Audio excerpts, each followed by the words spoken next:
Y bueno, como ya sabrán, el tema que nos ha convocado hoy es el de la miocardiopatía no compactada. Y le pusimos de título eh, este título especial de los exámenes complementarios al mundo real, porque parecería que los exámenes complementarios van por un lado y el mundo real quizás nos lleva por un camino distinto.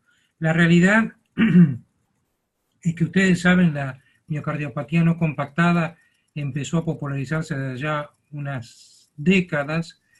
De hecho, el trabajo de Jenny, que enseguida vamos a comentar, es de principios de 2001, y a partir de ahí ha habido una gran ebullición en cuanto al diagnóstico y a cómo confeccionarlo y quién realmente tiene una miocardiopatía no compactada y quién no, o sea, quién está enfermo y quién no.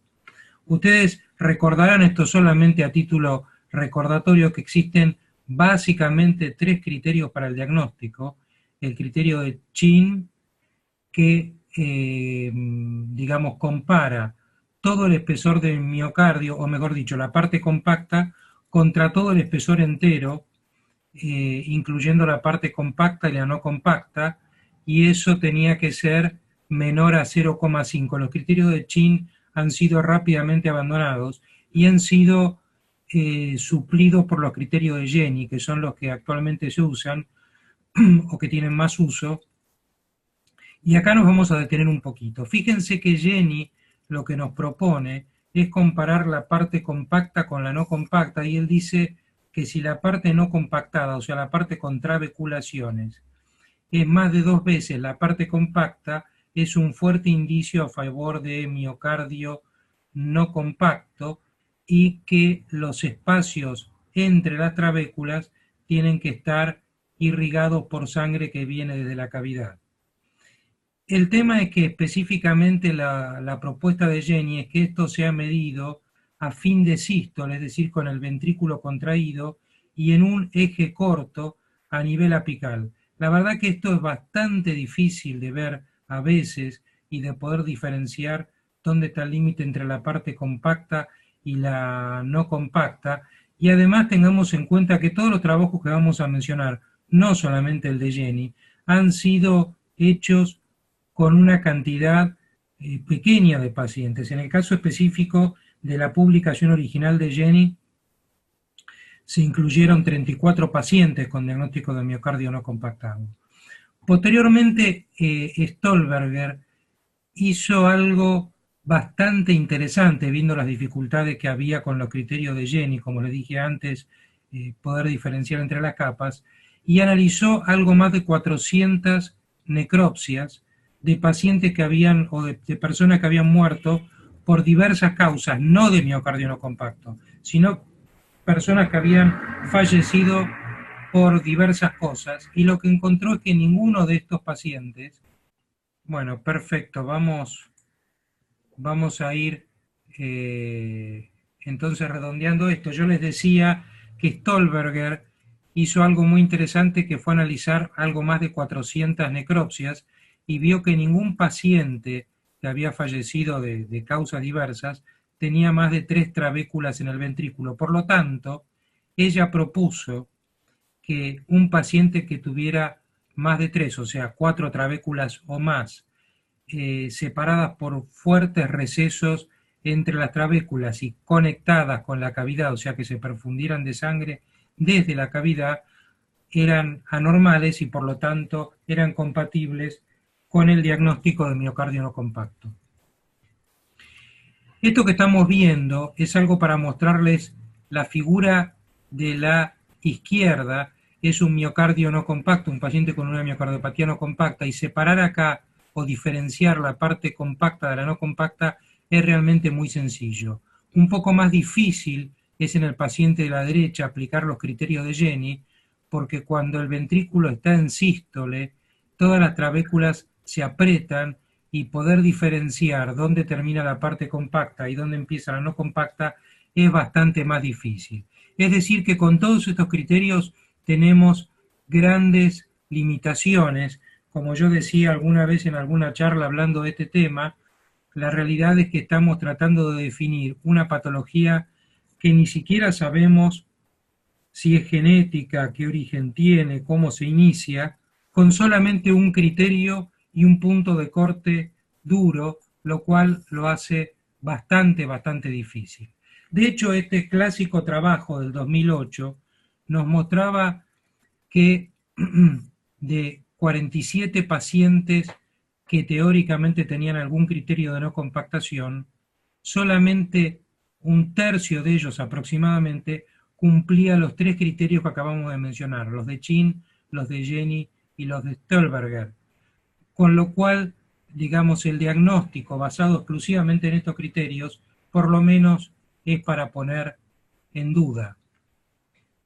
De manera que Stolberger, que la voy a mencionar varias veces y que siguió trabajando en este tema y publicando, nos decía por allá por el año 2008 que muchas veces, algo que ya les dije, pero que muchas veces es difícil diferenciar entre las capas compacta y no compacta en sístole, justamente por esto que les decía, porque las trabéculas se aprietan y es bastante difícil separar las capas.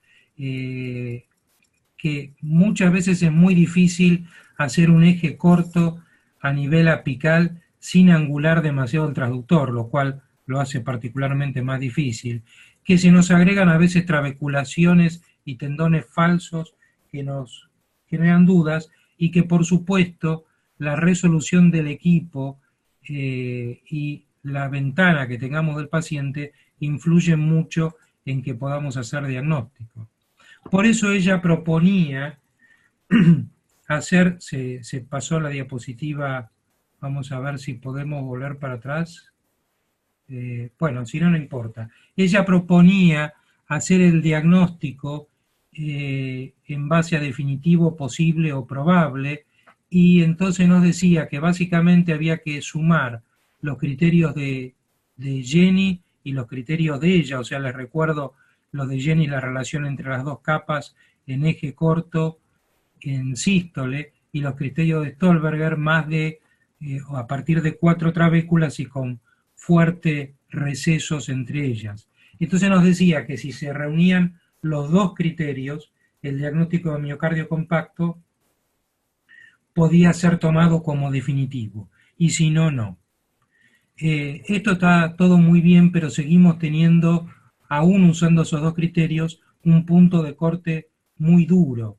Y yo creo que el primer trabajo que empieza a echar un poco de luz sobre el tema es este trabajo de McKenna, también del año 2008, que nos dice claramente que nosotros con estos criterios estamos estableciendo como si esto fuera un fenómeno de todo o nada, por sí o por no, blanco-negro, y en realidad el grado de compactación puede ser un rasgo continuo donde solo un pequeño porcentaje de estos pacientes está verdaderamente enfermo y que los demás son solamente expresiones de diversas causas.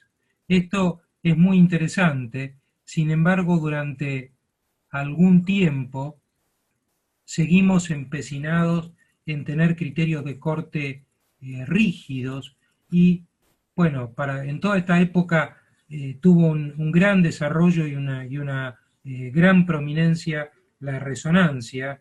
Los primeros criterios fueron los de Petersen, una relación capa no compacta mayor de 2,3, midiéndolo en diástole, acá no como en Jenny a fin de sístole, o posteriormente los criterios de Jacquier que nos hablaban de que había una masa trabeculada mayor al 20% de la masa total. Sin embargo, fíjense lo que estamos haciendo. Seguimos buscando criterios que establecen un punto de corte muy duro. A partir de acá es enfermo, a partir de allá no está enfermo, por abajo de esto no está enfermo, y la verdad que, como decíamos recién, a punto de partida de aquel trabajo de McKenna, esto no se puede cortar tan rígidamente. De hecho, con estos criterios usados en resonancia, los de Petersen y los de Jacquier,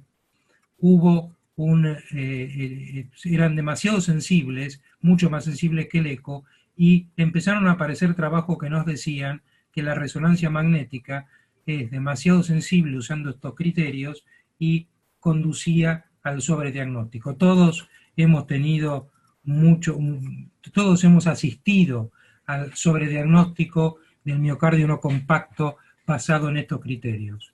Un poco más recientemente, Grotov publicó este trabajo donde analizó el porcentaje de miocardio no compacto respecto al compacto, analizó la cantidad total de miocardio no compacto en gramos y la relación entre las capas, y halló que una relación mayor de 3:1, sin contar el segmento 17, el apical, era muy sensible y muy específico para el diagnóstico de miocardio no compacto, que una masa mayor de 15 gramos por metro cuadrado de miocardio no compacto también lo era, y que un porcentaje de miocardio no compacto mayor al 25% también lo era. Pero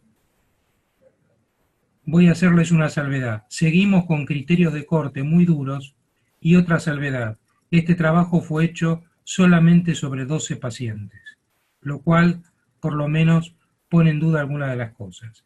Con estas salvedades, los criterios de Grotov, que son los que actualmente usa mucha de la gente que hace resonancia, nos hablan, insisto, en que una masa mayor de 15 gramos por metro cuadrado de miocardio no compactado o un porcentaje mayor al 25% de miocardio no compactado con respecto al miocardio total, tienen una alta sensibilidad y especificidad para el diagnóstico de miocardio no compactado. Insisto, con las salvedades que dije antes, porque hoy por hoy, y por más que estos editoriales tienen ya algunos años, la miocardiopatía no compactada sigue siendo una entidad que busca criterios claros, porque en realidad busca criterios porque todavía no sabemos muy bien de qué hablamos cuando hablamos de miocardio no compacto, ni siquiera tenemos una clara definición anatomopatológica de lo que es una miocardiopatía no compactada.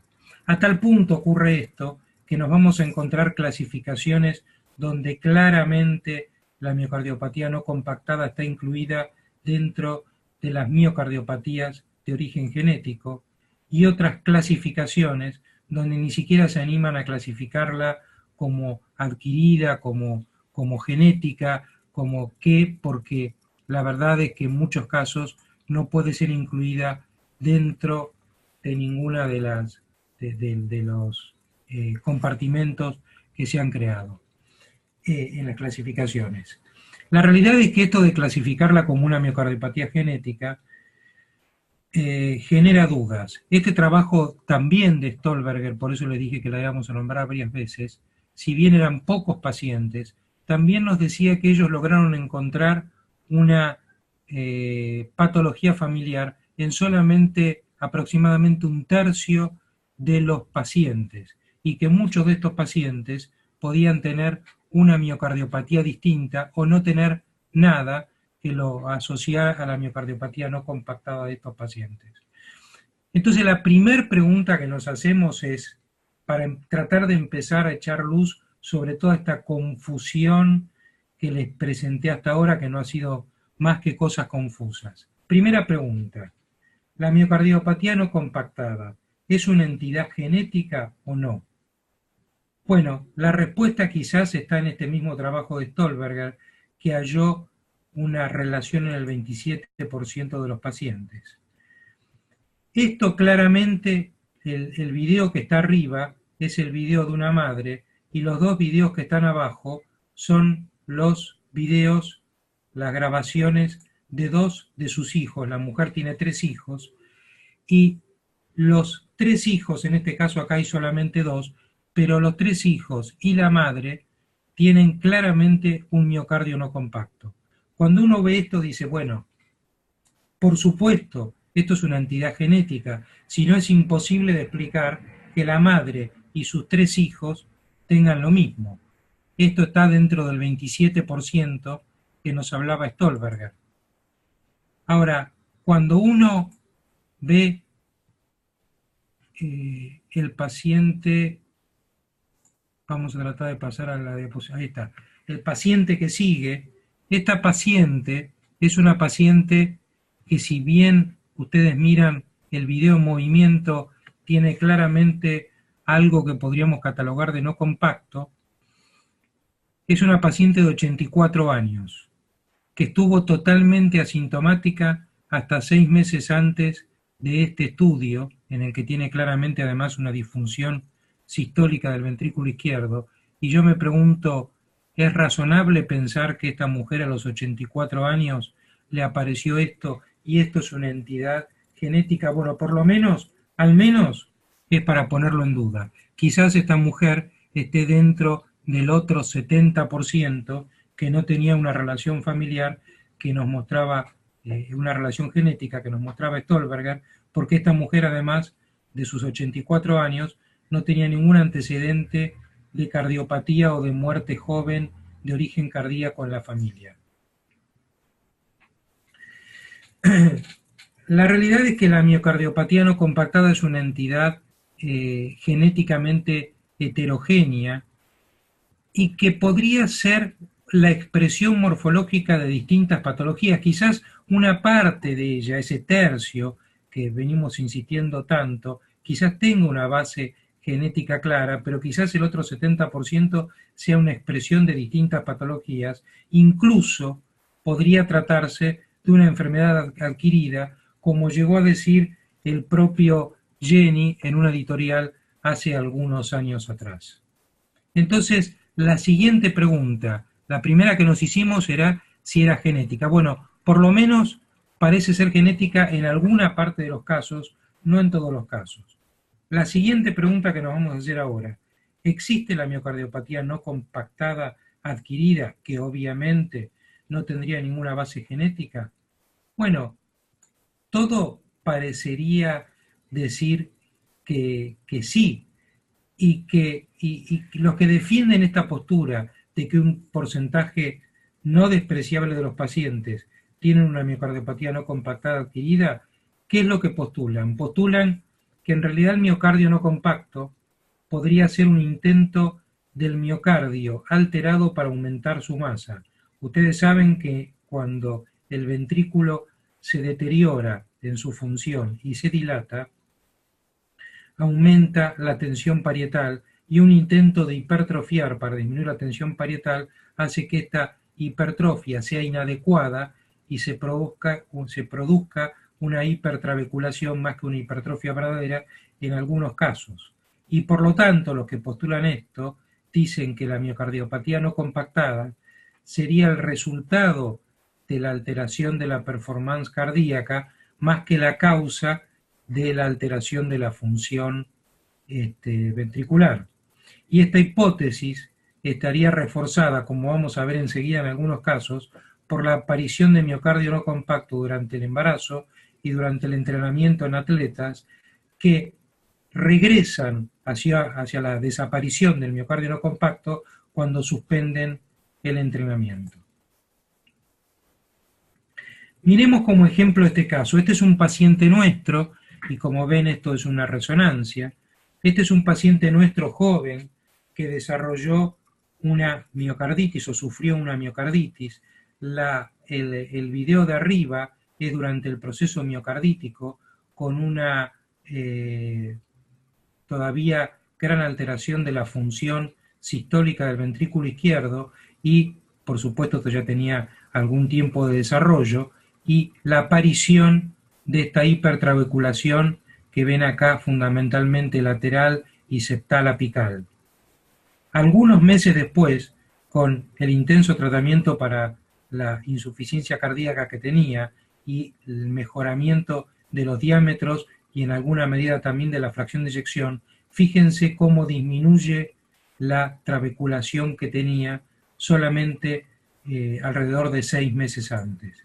Esto mismo que acabamos de ver en un 4 cámaras apical, lo pudimos ver en un corte de 2 cámaras, diciéndonos que quizás este aumento de la trabeculación en este paciente fue el resultado de la dilatación y de, como decíamos en un diapositivo previo de un trabajo también de Stolberger, una alteración de la función sistólica más que el producto de la disfunción sistólica, ya que unos meses más tarde la hipertrabeculación había desaparecido o por lo menos había disminuido de manera significativa.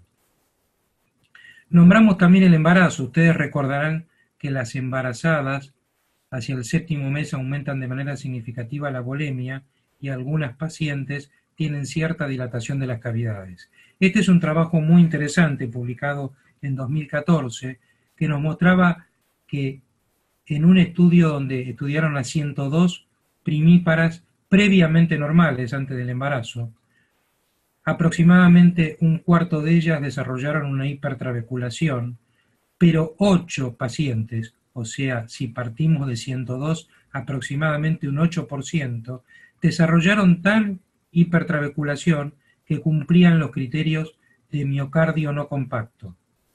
Estas 8 pacientes dieron a luz y fueron seguidas, dieron a luz normalmente y fueron seguidas durante 2 años. La mayoría de ellas retrogradó totalmente y se convirtieron de nuevo en pacientes normales. Estamos hablando claramente de otro caso, además de la actividad física, de la aparición de una no compactación adquirida.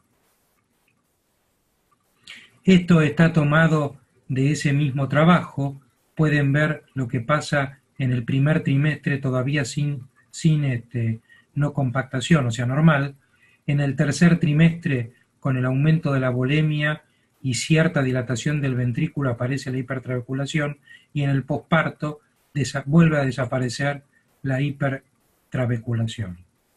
Lo mismo puede verse en pacientes con entrenamiento, antes del entrenamiento, en la foto del medio durante el entrenamiento y luego de suspender el entrenamiento.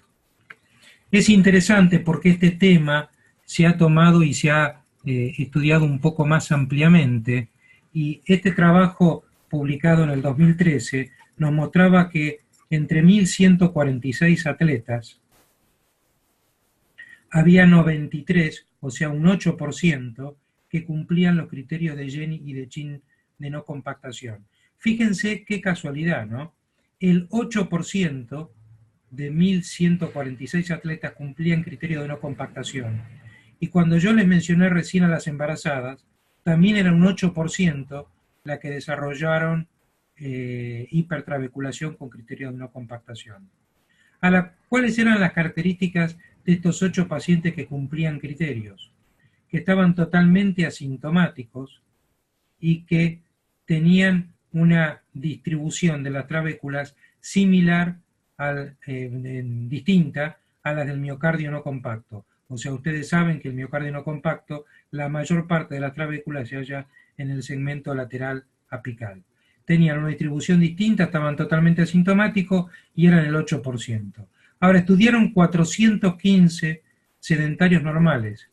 Entre 415 normales, ninguno cumplía criterios de no compactación. No había un 8% como había entre los atletas.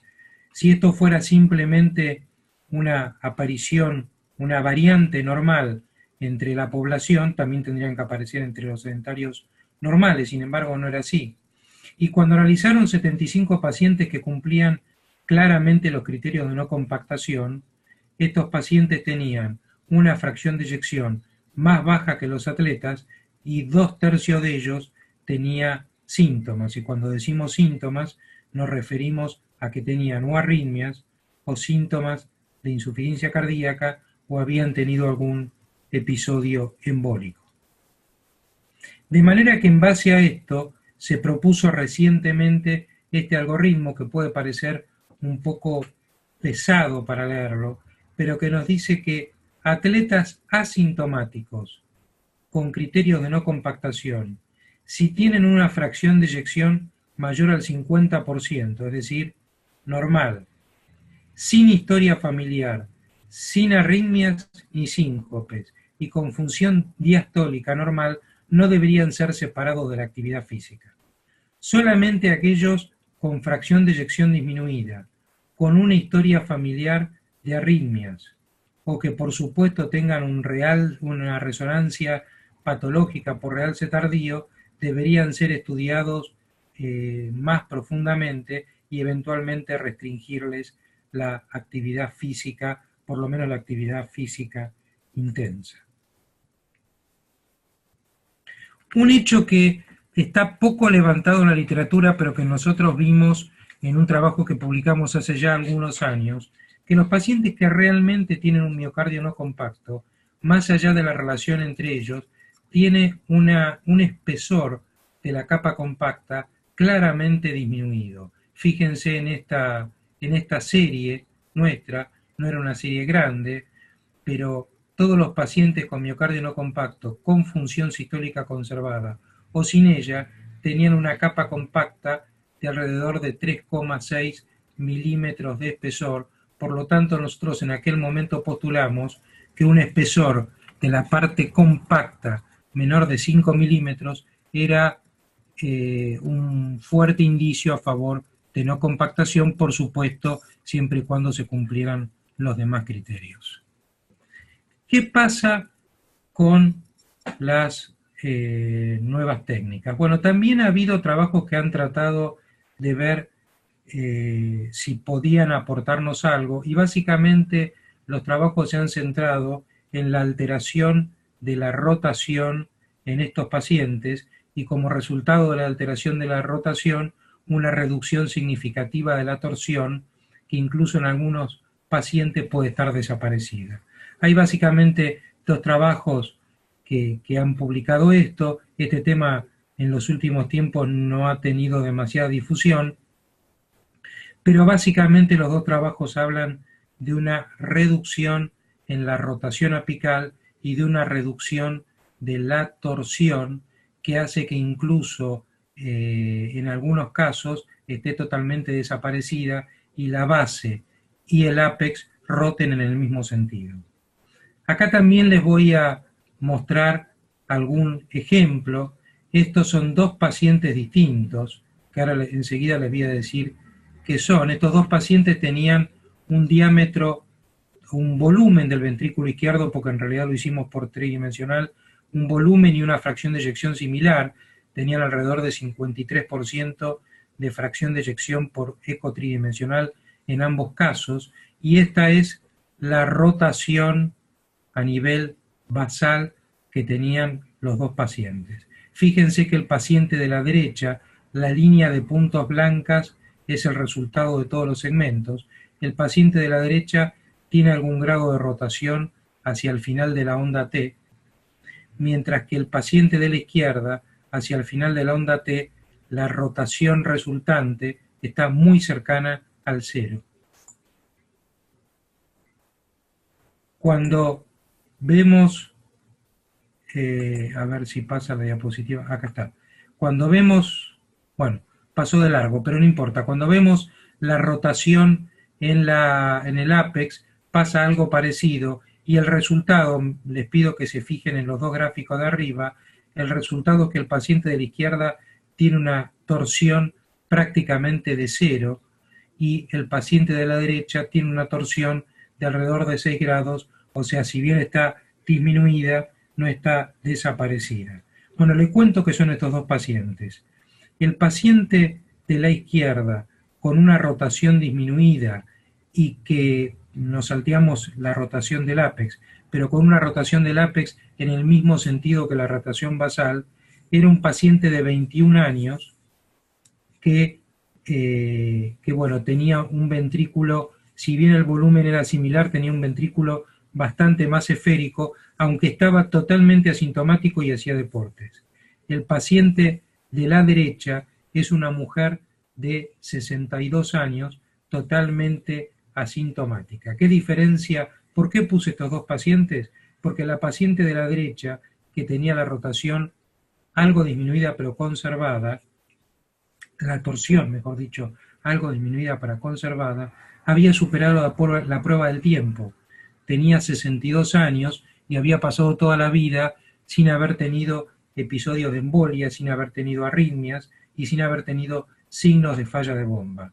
Mientras que el muchacho joven de la izquierda es un paciente que recién estaba empezando su vida, podría decirse, y ya tenía claras alteraciones. Esto significará un pronóstico distinto. Bueno, en realidad yo no estoy en condiciones de afirmar eso, creo que nadie está en condiciones de afirmarlo, pero podría ser un elemento de análisis más.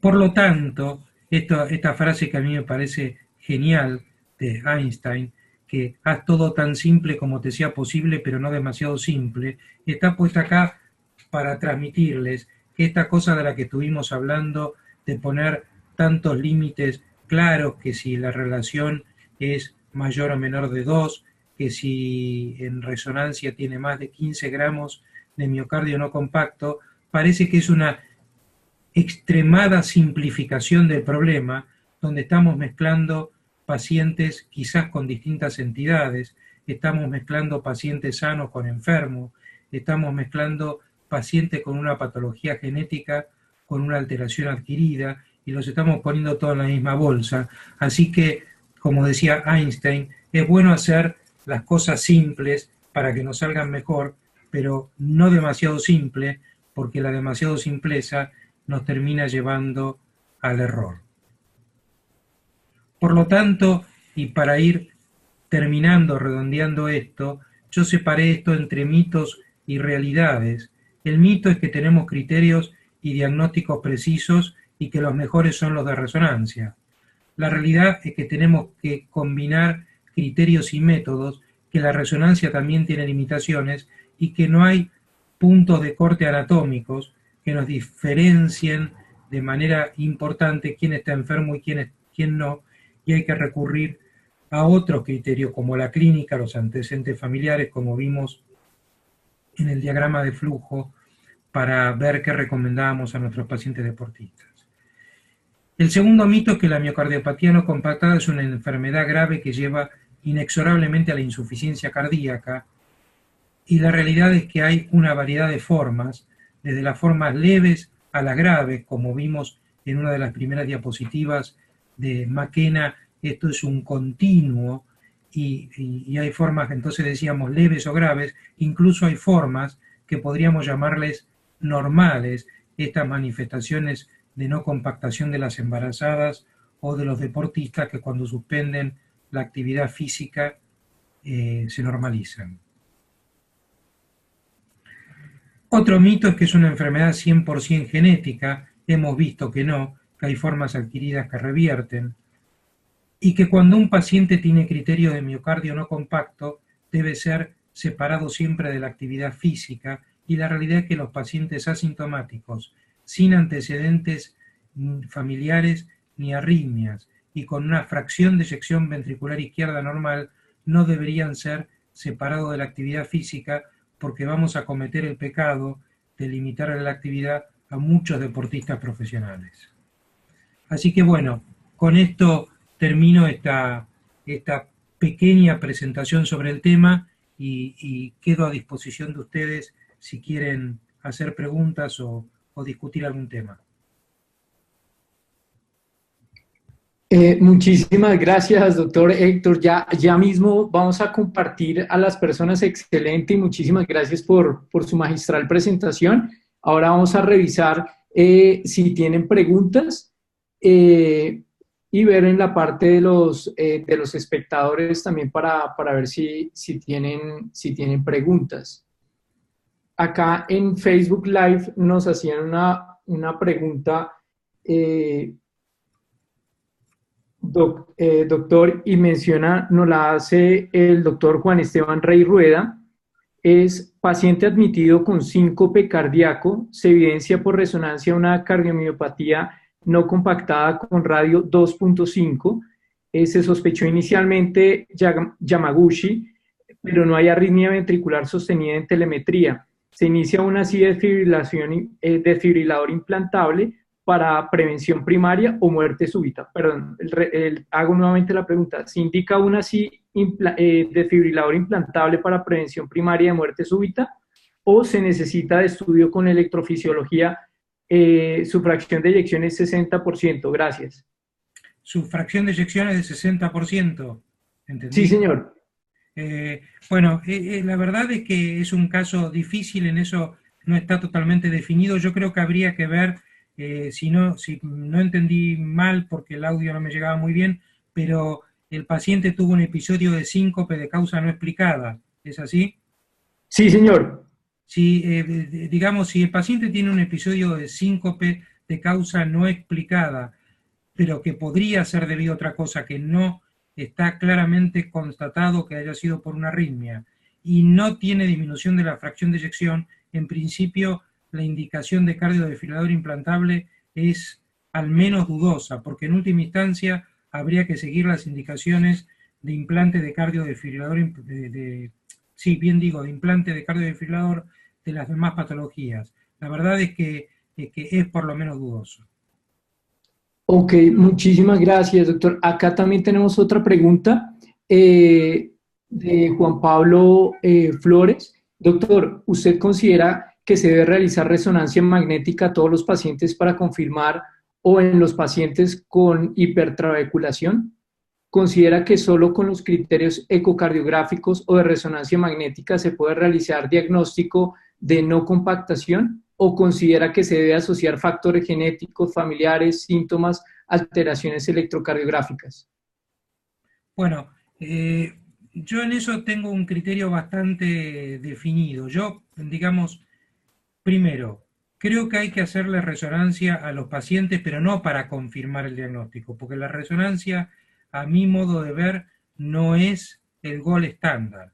Me parece que sí hay que hacerle resonancia porque el gol estándar en el diagnóstico de miocardio no compacto termina siendo una suma de cosas, y la suma de cosas es los exámenes complementarios como el eco y la resonancia, la aparición de síntomas, sea de arritmia, sea de embolias, que son alrededor de un 10%, 7-10% de los pacientes, de algún deterioro de la función sistólica, aunque esté asintomático, y los antecedentes familiares. Cuando uno aúna todas estas cosas, puede hacer criterio de miocardio no compacto para salir de los puntos de corte tan duro que decíamos antes. Porque si hacemos la resonancia para confirmar el diagnóstico como si fuera gol estándar, nos vamos a volver a equivocar como lo hicimos en el pasado. Vamos a hacer un sobrediagnóstico. Sí, señor. Acá nos hace una pregunta. ¿Es necesario hacer estudio genético? ¿Perdón? ¿Es necesario hacer estudio genético? No, yo creo que la verdad que yo no soy la mayor autoridad en esto. Hay un cardiólogo en Estados Unidos que conocemos mucho, seguramente muchos de nosotros, que es Ricardo Pignatelli, que es una autoridad en esto, pero la verdad es que creo que no, porque es muy heterogénea. Primero, que solamente se encuentra en un porcentaje relativamente pequeño de los pacientes. O sea, que no lo encontremos no quiere decir que no tenga un miocardio no compacto. La segunda cosa es que la cantidad de genes comprometida es bastante amplia, con lo cual sería muy difícil estudiar a todos estos pacientes y la ausencia no nos descarta que tenga un miocardio no compacto. Es decir, no me parece que en este momento de nuestros conocimientos, una cosa es hacerlo con fines de estudio y otra cosa es que sea una pieza en este momento fundamental para el diagnóstico. Sí, señor, nos hacen dos preguntas. La primera es, ¿la presencia de múltiples trabeculaciones aisladas en el ápex que no cumplen con los criterios por resonancia mencionados pueden ser considerados una variedad? Sí, sí, totalmente. Yo creo que en un paciente la presencia de trabeculaciones que no llegan a cumplir criterios de no compactación. Estamos hablando siempre de un paciente que no tiene síntomas y que tiene una fracción de eyección conservada, son una variante normal y la verdad que yo personalmente lo he observado en un número importante de pacientes. Importante, en algún número de pacientes, sí. Perfecto, sí, señor. Nos mencionan también, ¿existe algún tipo de terapia farmacológica que pueda frenar la progresión de la enfermedad aún con función preservada? Por lo menos no que yo sepa, lo que sí, por supuesto, es obvio que en cualquier paciente que se detecte la más mínima alteración de la función sistólica, debería ser tratado como cualquier paciente con alteración de la función para prevenir la dilatación y el mayor deterioro. Lo que nos queda por saber es, en la última parte que les mostré, en esos pacientes que tienen, aún con una fracción de eyección conservada, tienen alteración de la rotación, indicando que ustedes saben que lo que primero se altera cuando se empieza a alterar la función es la rotación apical. Si esto sería un prolegómeno de la disfunción sistólica y habría que tratarlos precozmente con vasodilatadores, pero la verdad es que no lo sabemos. En un paciente con función sistólica conservada, no hay ningún estudio que nos, por lo menos ningún estudio randomizado que nos diga que tratarlo precozmente va a cambiar la evolución. Excelente, muchísimas gracias. No sé si tengan más preguntas, estamos atentos a responder o creeríamos que ya eso fue todo. O sea, doctor Héctor, nos fue realmente muy bien. Bueno, creo que hay otra pregunta, nos dicen, ¿hay algún tiempo ideal de seguimiento en pacientes con variable normal? A ver si entendí la pregunta. Pacientes que tienen hipertrabeculación y tienen todo normal, que se los consideran variables normales. Si esa es la pregunta, no hay ningún tiempo. Yo creo que en realidad en estos pacientes no se justificaría hacerle un estudio ecocardiográfico más seguido que cada 2 años porque se supone que son pacientes normales. Yo quería agregar una cosa que no tiene que ver directamente con esto, pero es un tema que no salió yo no lo mencioné en la charla porque estaba dirigido a otra cosa y que tampoco surgieron las preguntas, que es el tema de la anticoagulación. Muchas veces hemos discutido, ustedes saben que, como les dije antes, alrededor de un 7-10% de los pacientes, depende de las series, un poco más, un poco menos, tienen algún episodio embólico. Es más, ese caso familiar que yo les mostré, que era la madre y los 2 hijos, la madre había tenido 2 episodios de isquemia cerebral transitoria y a raíz de eso se la estudió, se le encontró la no compactación y después se estudió a los hijos encontrándosele lo mismo, ¿no? La pregunta es, ¿qué paciente debería ser anticoagulado? Y eso es un tema interesante, por lo menos de mi punto de vista.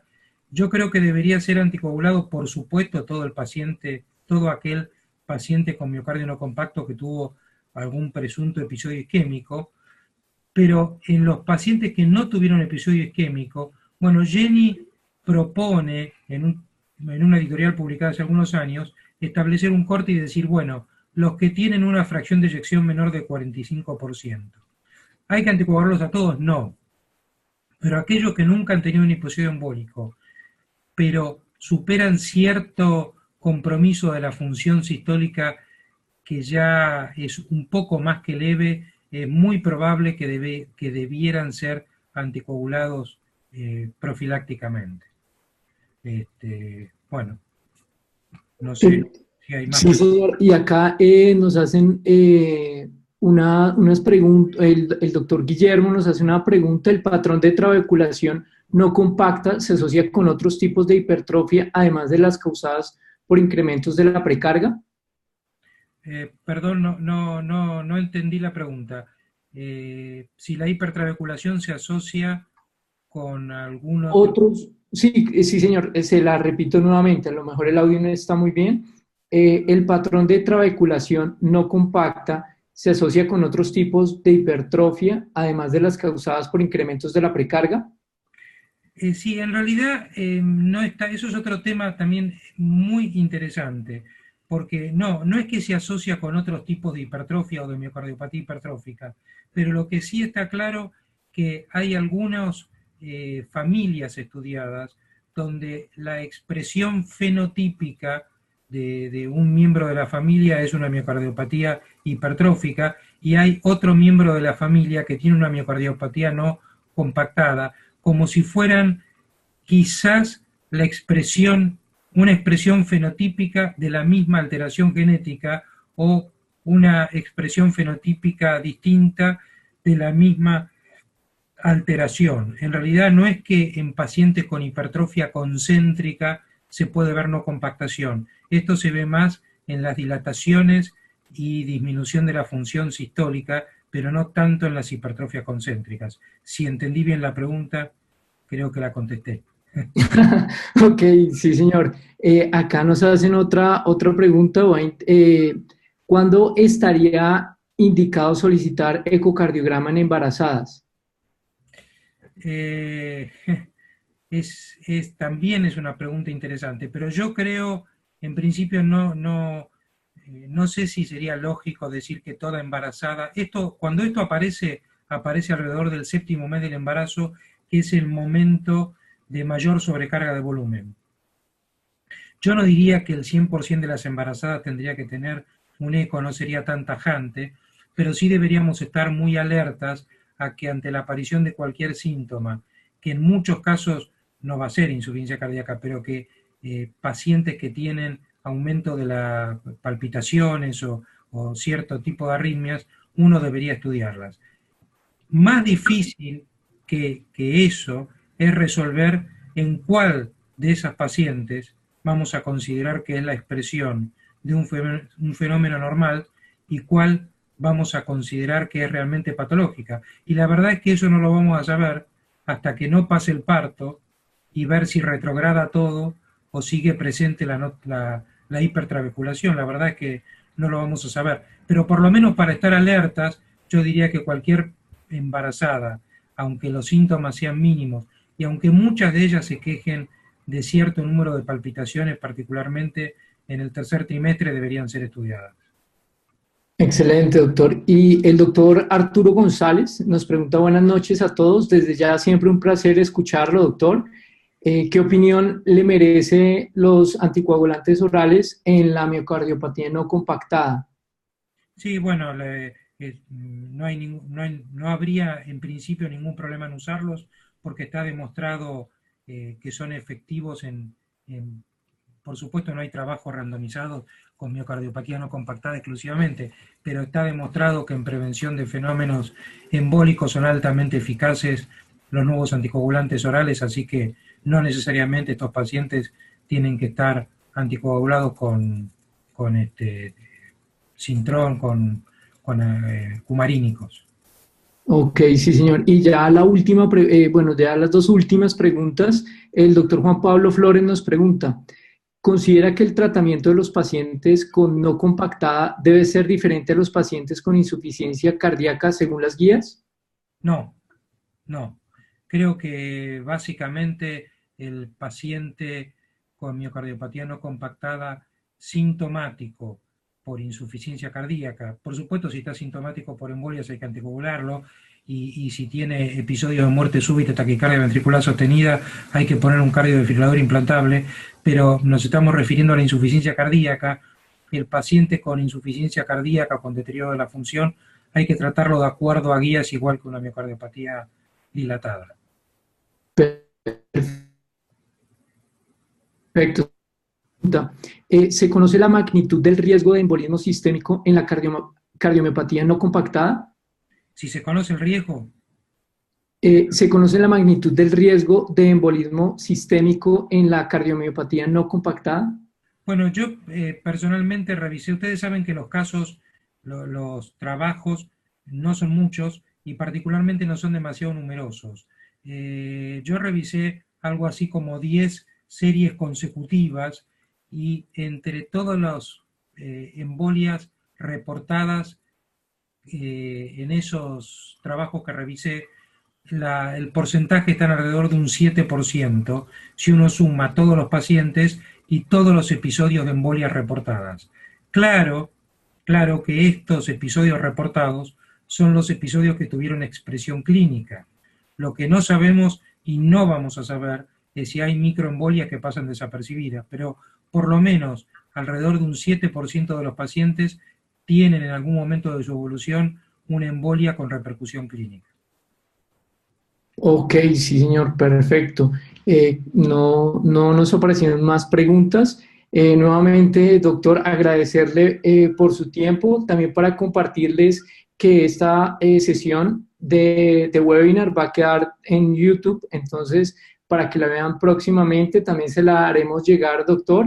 Y nuevamente muchísimas gracias por su disponibilidad y por la atención en responder todas las preguntas que nos hicieron. No, bueno, muchas gracias a ustedes por esta invitación. La verdad que es un tema apasionante donde tenemos, la verdad, como dije antes, mencioné al doctor Piñatelli, que es una autoridad en este tema. La verdad es que tenemos más preguntas que respuestas y pensando en el doctor Piñatelli, justamente que es pediatra, digo, también tener en cuenta que los pediatras ven una enfermedad y los que hacemos adultos vemos otra.